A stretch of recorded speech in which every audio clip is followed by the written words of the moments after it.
Okay, guys, so today we will talk about network attacks. This is our chapter number 7. So we have three main things to discuss. Starting with network traffic monitoring, we'll discuss some network traffic monitoring techniques, technologies, and some tools as well.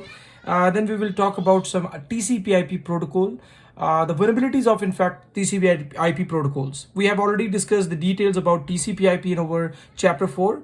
Chapter 4 A and B, if you want to learn about TCP/IP protocol in detail, so please do watch that video.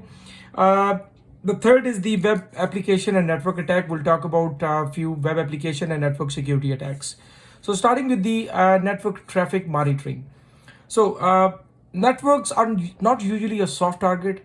It's sometimes it's very hard to target a network to actually launch attack against the network. Most of the attackers, what they do is they find vulnerabilities of networks, network security devices, and sometimes they actually inject the malicious traffic to the network in order to get penetrated. So basically, most of the attackers target networks by finding vulnerabilities of network security devices like firewall and intrusion detection systems, security devices, and sometimes by injecting malicious traffic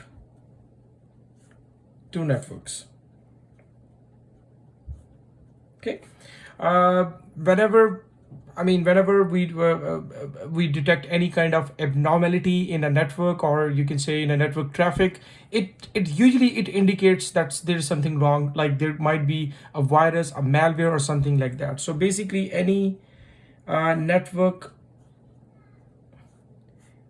abnormality, or you can say the abnormality, or you can say a bad traffic, in fact, a traffic abnormal behavior, or the patterns indicates some problem. And that problem means it could be might be that packet or that traffic might be sent by attacker or something like that. Sometimes it happens like usually we use IDS, intrusion detection system, in order to detect abnormality in a traffic, abnormality of a network. We use IDS, which perform analysis on each and every packet. Sometimes it happens like IDS or your firewall, they might do false alarm, or you can say a false positive. False positive mean like traffic was legitimate. Let's say, for example, this is your firewall. For example, there is a legitimate traffic. The traffic was legitimate, but firewall or intrusion detection system, they created intrusion or alerts. So in that case, we call it false positive. That particular term is used to define that kind of scenario. So false positive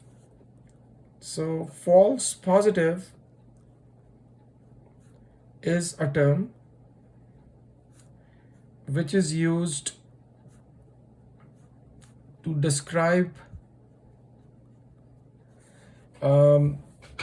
legitimate traffic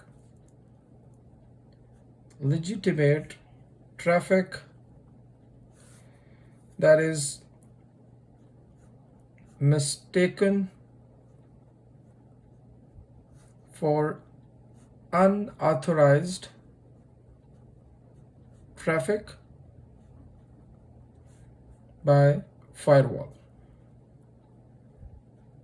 Okay, so we use the term false positive for any legitimate traffic which is mistaken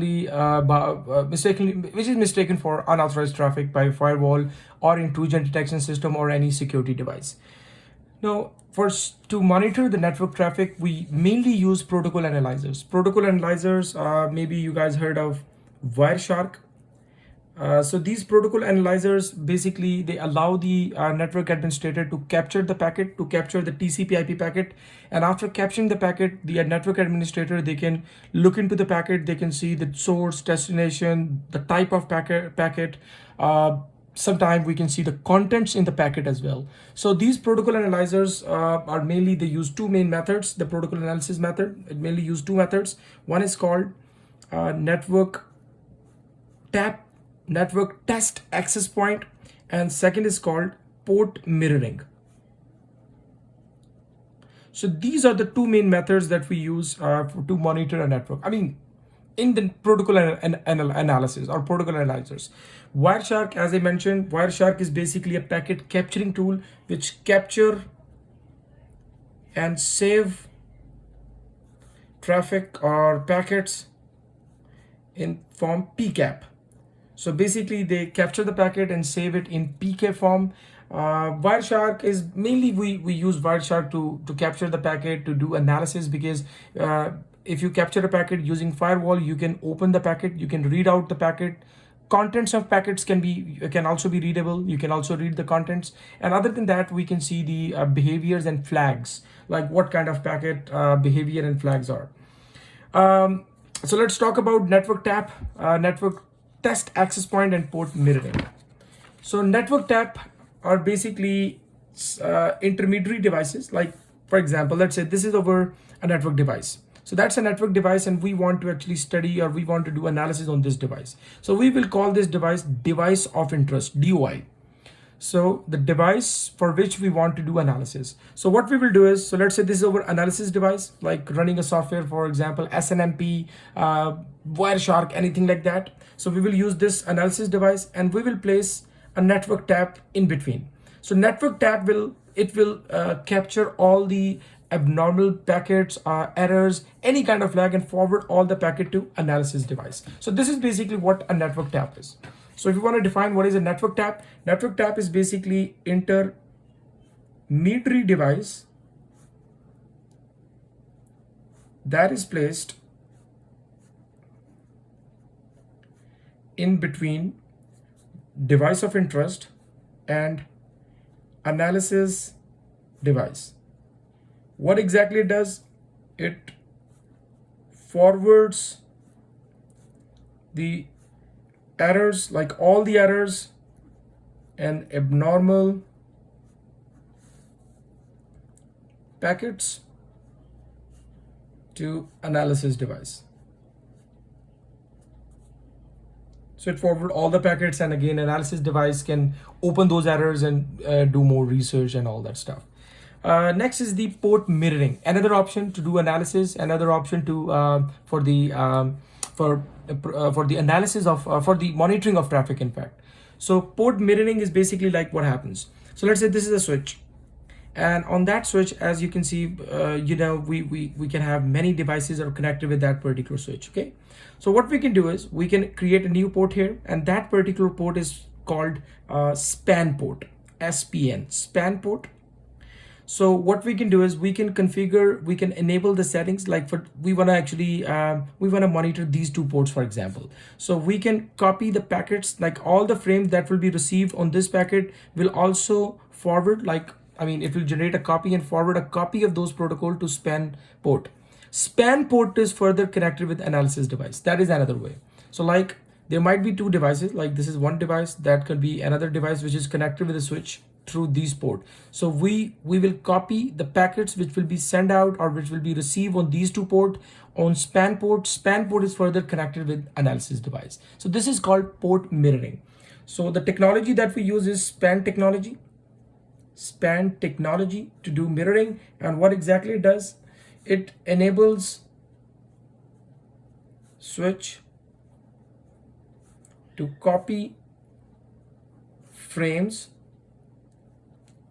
of one or more ports to span port. Like for example, we want to monitor the traffic of these two ports, so it will be configured, it will forward a copy to span port which is connected with this intermediary or analysis device, which is connected to analysis device. Okay, so that's basically what the port mirroring is. Other than that, there are mainly four methods of monitoring. One is the protocol analyzer, second is NetFlow, third is the SIEM, security information and event management, and Snmp. These are the four main methods. We have already talked about protocol analyzer. What exactly they do? These are basically some software, or it could be hardware as well. Hardware to capture traffic and capture traffic for analysis. So we can actually open each and every packet. We can see the contents and everything. Examples are Wireshark. We already talked about Wireshark. Saves the packets in PK form, and TCP dump. These are the two main software that we use for protocol analysis. Next is the NetFlow. NetFlow is an auditing tool mainly. So in NetFlow, it provides, or you can say it provides a complete, or you can say detailed audit of all network traffic. So it maintains mainly the logs, it monitors the logs, events, and then it actually find out whether there's a abnormality in the network or not, or detects the abnormal packets as well. Next is the SIEM.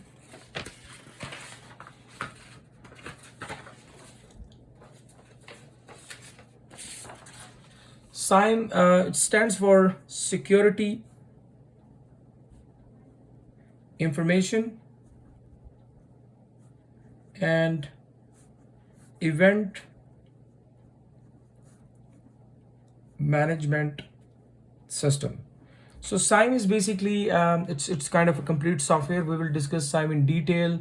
There is a specialized operating system which is called, it's basically a software as well, Onion Ring. And that particular software, it provides SIEM, and again it has multiple software in it. One of the propriety of SIEM is basically, it's called Splunk. And what exactly SIEM does, or that's basically this the main propriety of SIEM, Splunk. And mainly what it does, it provides forensics. You can do forensics. Again, there's a tool to do that. It comes a Autopsy and Sleuth Kit, of course. You can also do the security threats, detection of security threats, and correlation. So we can do the correlation of two or more events, and then we can find out what might be the problem. So by using SIEM, we can reduce the time of detection and you can say reacting to security events. So basically, forensics, for example, if anything bad happens, we can collect forensics tool. They allow you to do audit, not audit, sorry,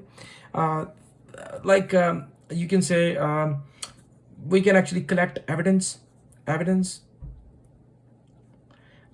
We can also do, you can say, we can actually construct a hypothesis as well, like plausible hypothesis, and test over hypothesis and propose it as well. Security threat can be detected. There are plenty of tools through which we can do that. Chapter number 11 is all about SIEM. Correlation. Correlation is basically, it examines the logs. So this is basically for correlation, examines the logs and events of multiple systems. Okay, so examines the logs and events of multiple systems to reduce the amount of time of detecting and reacting to security attacks or events. So that's basically what we do. Correlation, we actually correlate two events, and then we can come up, hey, that might be, this event is, it doesn't look like normal, for example. That's basically what we do: correlate the two security events, and then it helps you out to actually find out the abnormality in a system.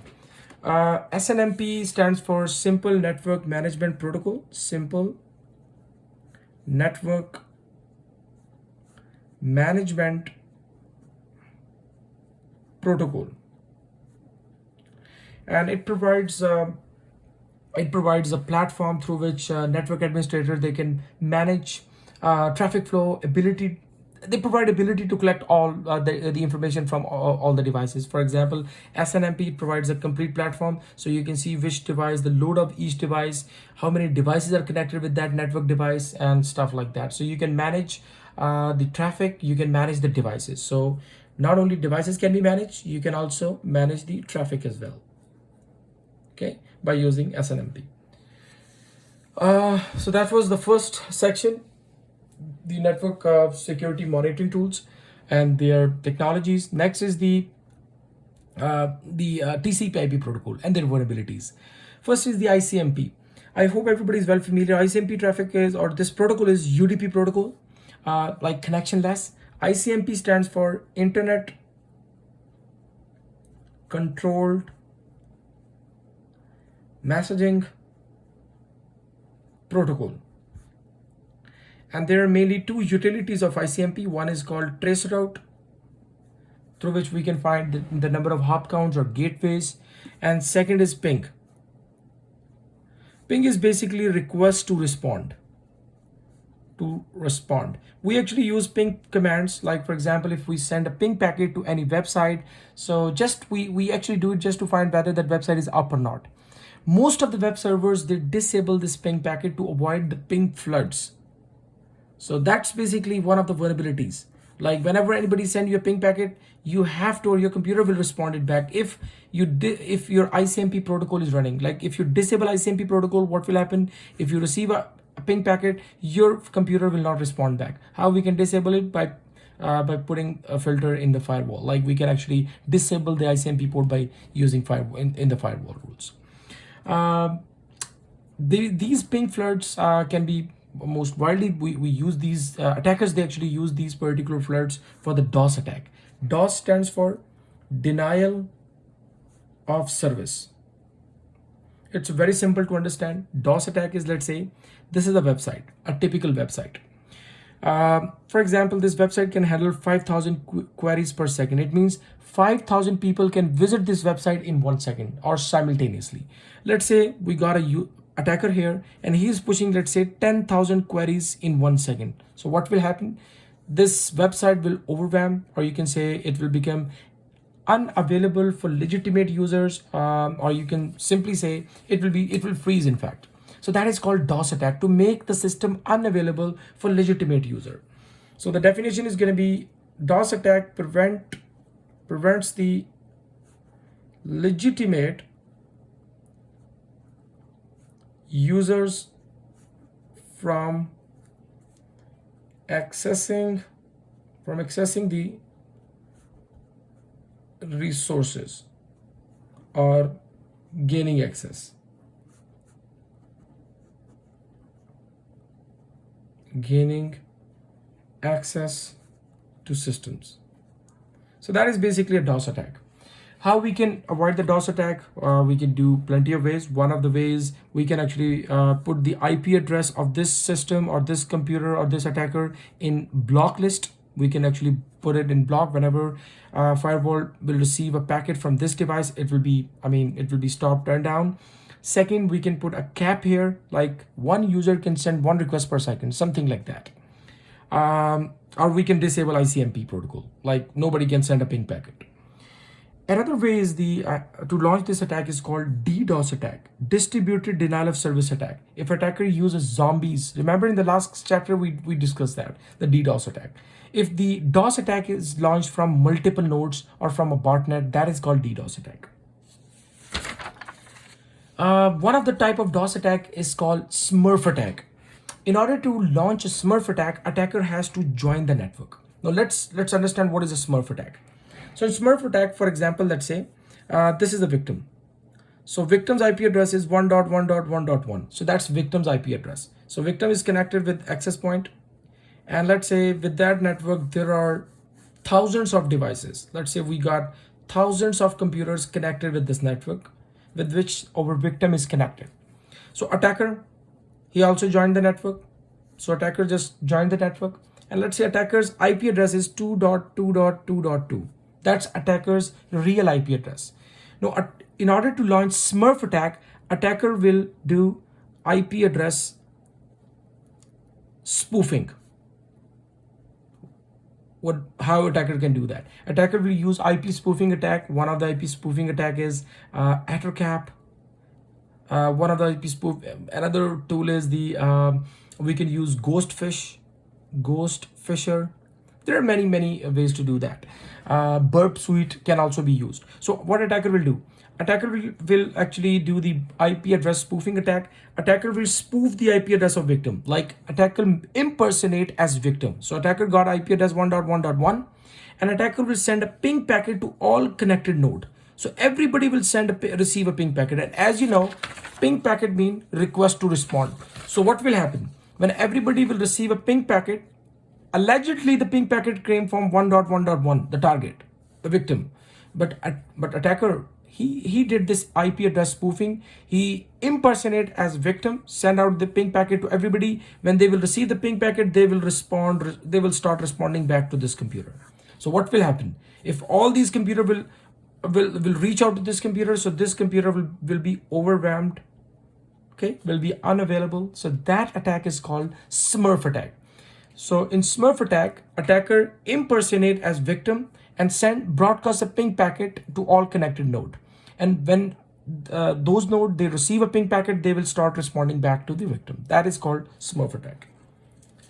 Next is the Arp Poisoning. Arp Poisoning, we already talked about Arp protocol. If you remember, for local area network communication, devices need to know the MAC address of each other. For example, let's say we have two computers. For example, this is Bob. And let's say this is over Alice, another computer. Okay. So as you know, both of these computers, if you forgot Arp Poisoning and Arp protocol, so please do watch the Arp video. I have discussed the Arp video, Arp protocol in our chapter number 4. So please do watch that. So let's say Bob, he has a Arp cache, and in Arp cache he has the MAC address and IP address of nearby devices. Alice, she also has a Arp cache, and where she has MAC addresses of nearby devices and IP addresses. Let's say Bob IP address is 1.1.1.1 and Bob's MAC address is BBB. Alice IP address 2.2.2, MAC address is AAA. So Alice, she knows Bob's IP address and Bob's MAC address. And if there would be any other people, they also know that. Same is the case with Bob. Bob knows Alice MAC address, that is AAA, and MAC address 2.2, IP address 2.2.2. So let's say attacker just joined the network. Attacker's original MAC address, IP address is 3.3.3. MAC address is, let's say, XXX. Now what attacker will do? Attacker will try to block the communication of Alice for some moment. And then attacker will actually reach out to Bob and say, hey, Bob, do you know Alice, the previous Alice, she's gone. And the previous Alice, whose IP address was 2.2.2, her MAC address is XXX. Now what will happen? Bob will update his cache, the Arp cache, and put the MAC address with IP address here. Let's say the IP address 2.2.2 is now at XXX. And Bob will say thank you to attacker. Now, Bob will do the same thing, block Bob for a moment, so Bob cannot communicate with Alice during that time, and reach out to Alice and say, Alice, do you know Bob? The new Bob is at XXX, same IP address, 1.1.1.1. So what she will do, she will update the Arp cache. Now, this is basically called Arp Poisoning attack. Now, what happened actually? If Bob wants to send any packet to Alice, who will receive it? Attacker. Why? Because Bob has the MAC address of Alice. And as you know, within local area network devices, they use MAC address of each other. So this is called Arp Poisoning attack. Again, there is a tool, Addercap. those who are taking the online face-to-face class, we're going to use AddressCap, and those who are taking online class, if you guys are interested, I can put a demo of AddressCap if you want to see that. The last is the some web application attacks and network attack. One of the web application attack is called cross-site scripting. Cross-site scripting, XSS, or you can call it cross-site scripting. In cross-site scripting, what exactly happens? In cross-site scripting, let's say, for example, this is attacker. And attacker found this website is a blogging site. Let's say this is a blogging website where you can actually post a comment. So for example, this website, most of the blogging website, they take user input. Let's say whatever you type in, and let's say if you want to post a comment on Facebook, or if you want to tweet something on Twitter, so you just type it and you just hit send or upload, it automatically it shows your input. So for example, if you are trying to write something, let's say XYZ, and try to actually put a comment on blogging website, if they don't sanitize your input, if they don't have any filter, if they don't test your input, whatever you are uploading, so what can happen? We can launch a cross-site scripting attack. What does it mean? So attacker can post a comment. Okay, attacker can post, let's say this is the website. Attacker can post a comment. Let's say attacker creates a comment, in fact, like having underlined malicious script, let's say something like that, href or something like that, and in between, please click here to get free iPhone. So basically, attacker craft a comment. It says, please click here. Okay, if anybody click that, what will happen? It might have a JavaScript. And if attacker clicks it, JavaScript can automatically download, and there might be a worm, there might be a virus. This attack is called cross-site scripting attack. Most of the blogging website, or the website in which user can post a comment, user can actually input something. And for example, if that website, if it doesn't check the user input, so then that website could be vulnerable to cross-site scripting. The next is the SQL injection. SQL stands for Structural Query Language. Structured query language is basically, we use this language to query a server or a database, in fact. So we actually use SQL language to query a database. Let's say if you want to pull something from database, we use SQL injection. Let's say this is a database. You want to write something on database, we will write SQL commands. So if you want to pull something from database, you need to write SQL command. Delete, any manipulation can be done by using SQL on database. So for example, let me give you an idea what is SQL injection attack. We will practice that as well. In SQL injection attack, what exactly happened? Let's say, for example, let's say this is a user, and let's say this is a resource that you want to access. In order to access this resource, so there is a database, authentication database.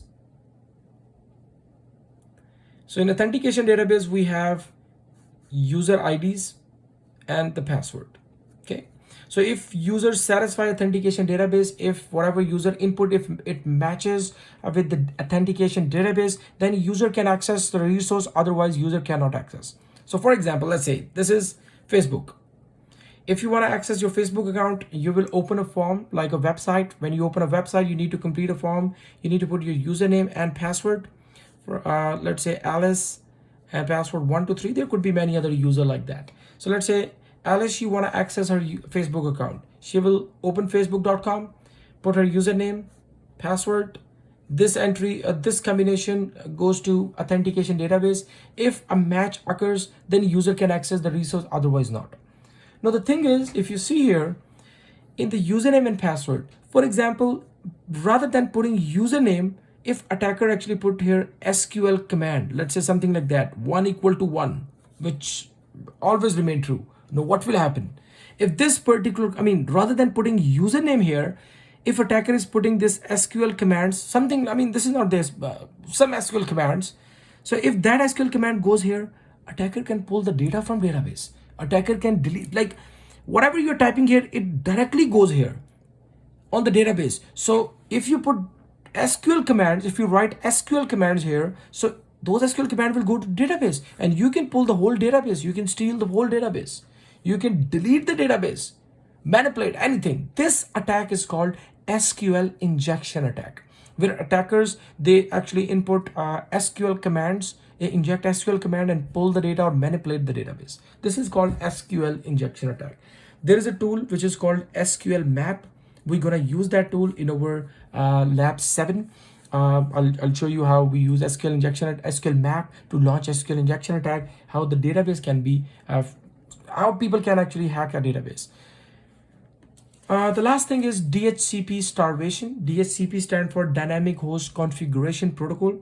DNS starvation is where attacker actually depletes the pool of IP addresses which was available to legitimate user. Like this is IP address, the pool of IP address. If attacker, it actually start consuming or start dumping all the IP addresses somewhere else or assign to IP addresses to the devices which don't exist.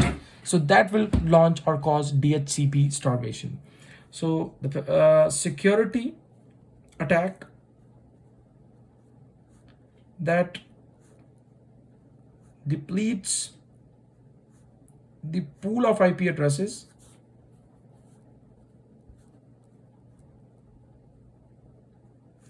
available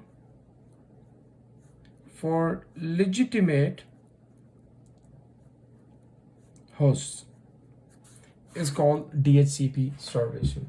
So that's it about chapter number 7. If you guys will have any questions, please do let me know. Thank you.